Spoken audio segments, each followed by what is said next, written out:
มาเบิ่งบรรยากาศตอนนี้เนาะเพราะว่ามื้อนี้เป็นมื้อสุดท้ายของงานบุญนมัสการพระธาตุหลวงปี2024เป็นมื้อสุดท้ายของงานเนาะได้เริ่มตั้งแต่วันที่11เนาะจนมาฮอดมื้อนี้มื้อสุดท้ายเนาะเป็นมื้อที่5ก็คือวันที่15เนาะ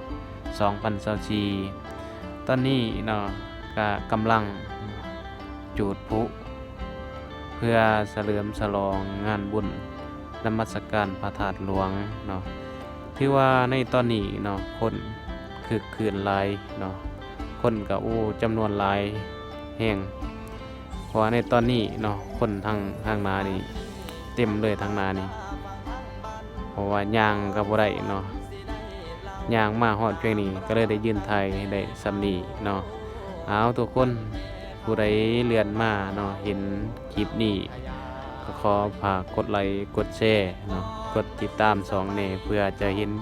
คลิปอีกต่อๆไป